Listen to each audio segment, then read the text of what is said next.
So many of us are familiar with Tehillim. We say Tehillim all the time. We say these words as a part of our regular davening. But the question is, do we really know what they mean? Tehillim is very poetic. It can be very hard to fully understand. And though some of the psukim may naturally speak to us, there's so much in this sefer that by understanding can enrich the way that we recite Tehillim and can give us a real depth of connection and understanding. And that's what I want to unpack one Perek at a time. So starting with Perek Aleph, before we even start the Sefer of Tehillim, Rashi has an incredible opening comment where he says, "Ba'asar lashonos shel zemer ne'emar sefer zeh." He says that there were 10 languages of song with which this Sefer was given over, and he says it's Keneged the 10 authors of Sefer Tehillim. We think of Tehillim as having one author, David HaMelech, but we know there are actually more than that.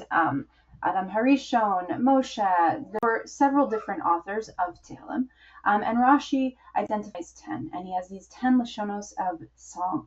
And, Rashi often, in making an introductory comment, it's not just a comment on the pasuk, but it's really a comment on the Sefer in general, which this clearly is. But I want to suggest a little bit of an interpretation to this comment, which is that when we hear the number 10, we hear an idea of comprehensiveness, of foundations. And when you say that Sefer Tehillim, we have 5 books of Tehillim, and often we consider them to be Keneged, the 5 books of the Torah. And yet Tehillim is this expression that's written by human beings to God, whereas the Torah is written by God for human beings.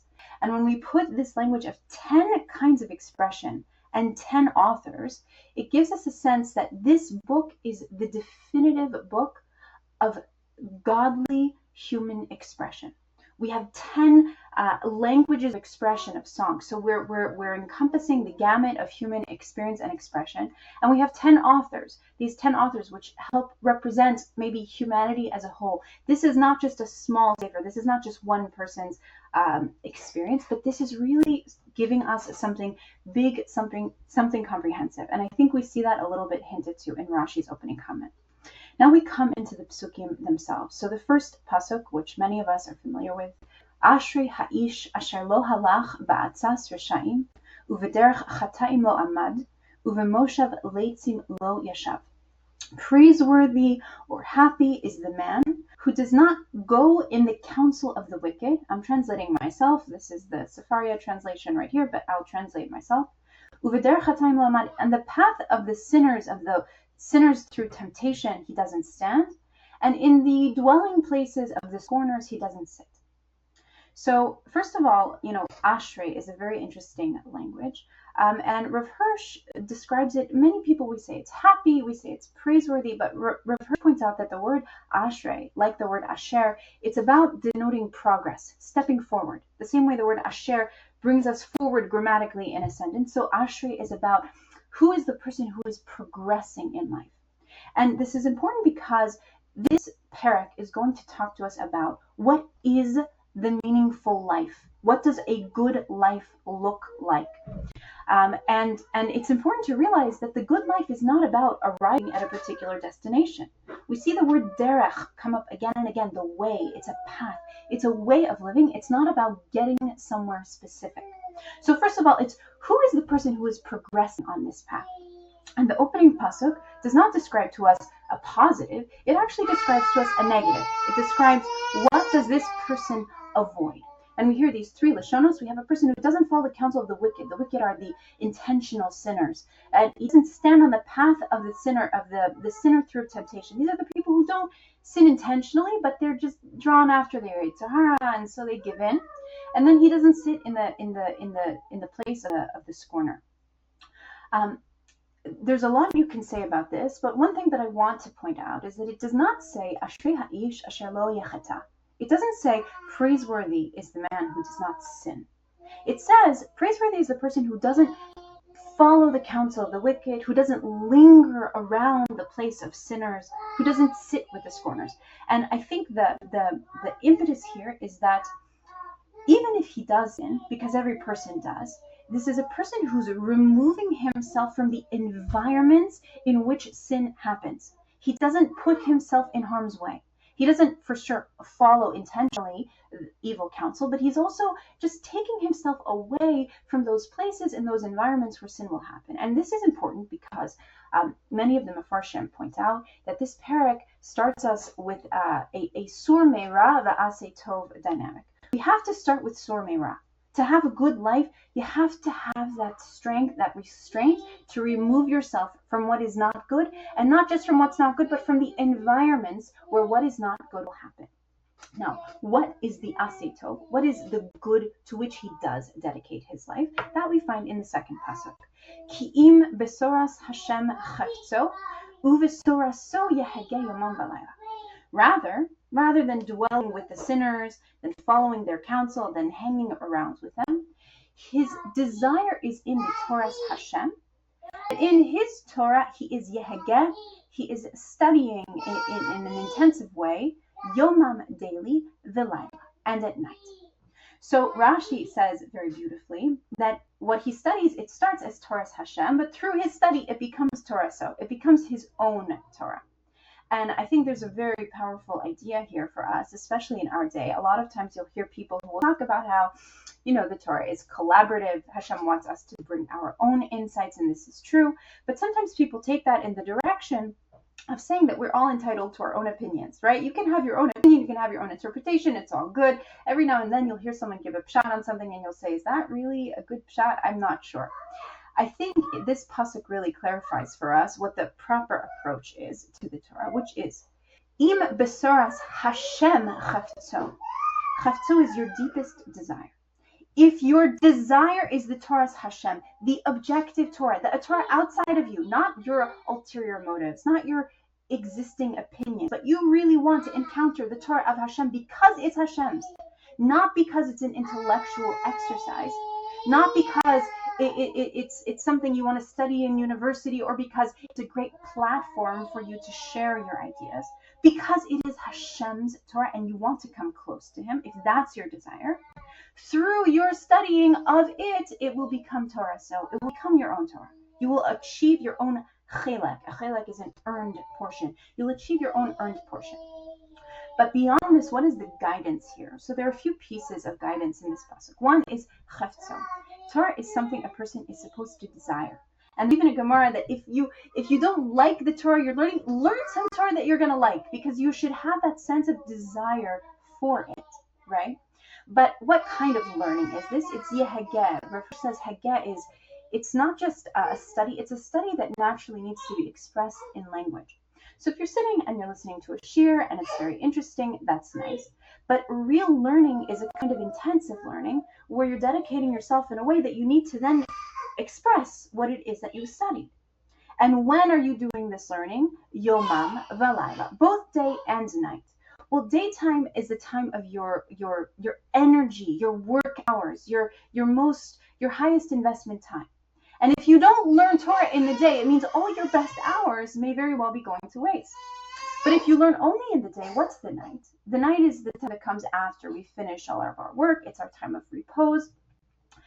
If after you finish your work, you're turning to something else, you're turning on the TV or something else, then something is still missing from your relationship. We want Torah to be part of both of these periods, both the energy period and the period of repose. That's where we show that it's truly central in our life.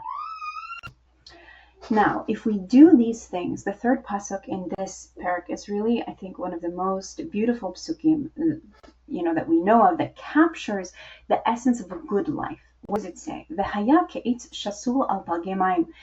It will be like a tree that has been replanted upon springs of water. Asher piryo yitain be'ito, that it will give its fruit in its time. Ve'alehu lo yibol, its leaves will not wither. V'chol asher ya'asa yatzliach, and everything that this person will do will be successful. So the first thing to focus here is on this eitz shasul al palgei mayim, a tree that has been replanted upon streams of water. So, the first thing that should jump out at us is that this tree has been replanted, and it's been replanted into water. The Malbim focuses on how, naturally, when we grow up in our natural environment, it's natural to be rooted in materialism. That is the nature of human beings. But in order to live a righteous life, it requires a level of uprooting. I have to pull myself out of that materialistic environment. I have to uproot myself. And then I have to replant myself where? On streams of Torah. Water is Torah. And this Pagay, I don't remember who it is, if it's Razak who points out there's a division here. It's maybe 3 streams, it's multiple streams. It's not just one train of Torah, it's not one aspect or not even one teacher. A person should learn from many teachers and should learn many different parts of the Torah. But first he needs to uproot himself. And the eights also, the Malbim focuses on how an eights has an individual identity, right? It's not like a blade of grass. It's just one of its species. It represents its species, and if you uproot it, it's going to wither and die, which is what the wicked are like. They're rooted in materialism, and when you uproot something that's materialistic, it has no sustaining life. It withers away. But a person who's rooted himself in spirituality, he can be pulled up and replanted. And he also is like a tree in the sense that he has an individual identity. And he also has this capacity to give fruit, to be productive, a productive member of his society. What are his fruit? His fruit may be his actions. His fruit are his mitzvos, his application of his learning. But he's living a productive, meaningful life, which is something we all want. The Alehu lo yibol, his leaves do not wither. Rashi says that this is how even the conversation of the righteous, it's worth study. That even the things which seem to be not the main fruit, not the main goal, the extras even become meaningful. So we have this vision of a truly meaningful life in which a person achieves an individuality that is significant and that is contributing. And what more do we want in our lives than this? And to live a meaningful, fruitful life. But this only comes when we can uproot ourselves from materialism, replant ourselves within the Torah, and then allow that Torah to give us that continuing nourishment. Everything he does will be successful. Hirsch says this is not that he has a golden touch, that everything he does will turn to gold, but that he chooses to embark on good things because he's a righteous person. And Hatzlacha is this ability to take something through its difficulties and to bring it to successful conclusions. So he's going to choose what to invest in, and he'll carry it through to success. Lo chen harashaim, but the wicked are not like this. Ki'im kamotz asher tidfenu v'rach. Rather, they are like straw that can be blown away by the wind. So if the righteous achieve a life of significance, of fruitfulness, of meaning, of rootedness, the wicked, it's not that the wicked are these terrible people and they're being subject to fire and brimstone. And that's not the punishment. The punishment is that they're like straw or chaff that is blown away by the wind. They don't achieve anything of significance. They live an insignificant, meaningless life. And that is the greatest punishment. So often we think about these external punishments, but really, what are we looking for? We want a meaningful life. What's the opposite? An empty life, an insignificant life. That is what this pasuk describes. It describes being like the chaff that blows away, the extra. So this is the fate of the wicked. The pasuk goes on, the Perek goes on, Al kain lo yakumu risha'im b'mishpat v'chata'im ba'aras tzadikim. Therefore, the wicked will not stand in judgment, and the sinners among the assembly of the righteous. So this is really a very sobering pasuk because it brings us to kind of that final judgment place. So the previous pasuk tells us that the Rishaim will not really amount to anything. But now we also have to think about their judgments. And here we have the intentional wicked, that's the Rishaim, will not stand up in judgment. This is not such a surprise. The Chataim, though, are the sinners by temptation. And you might think they'd have an excuse because they were made of flesh and blood. We're all made of flesh and blood, right? We all have these excuses we make for ourselves. But when the tzaddikim succeed, these sinners lose their excuse because these other people got over it. They uprooted themselves. They pulled themselves away from their material roots and existence, and they replanted themselves. If they could do it, then so could you. And so Chataim lose their excuse when they're among the assembly of the righteous, and they will not stand up. Ki yodea Hashem derech tzadikim v'derech rashaim toved. So now we have the final pasuk. For Hashem knows the path of the righteous, and the path of the wicked will be lost. Hashem knows. Again, we have this language of derech, which is really so important. It doesn't say ki yodea Hashem tzadikim. It's not that Hashem knows the righteous. It's that He knows their path, and knowledge is a kind of intimate knowledge, awareness, support. So Hashem knows the derech of the tzadikim. He's intimately involved in their path, and so that path will be successful. V'derech rashaim toved. The path of the wicked, it's not that they're such bad people. It's just that they don't have that support, and so that path is going to be lost. So in all, we have kind of a prescription for the good life in this perek. We have this prescription of sur meira v'aseh tov, turn from evil and do good. And we have the description of what the good life looks like, what you can achieve. This life of significance, of fruitfulness, of meaningfulness, right? That this is what we achieve when we choose ki'im b'toras Hashem chavtzo u'b'soraso yehageh yomam v'layla.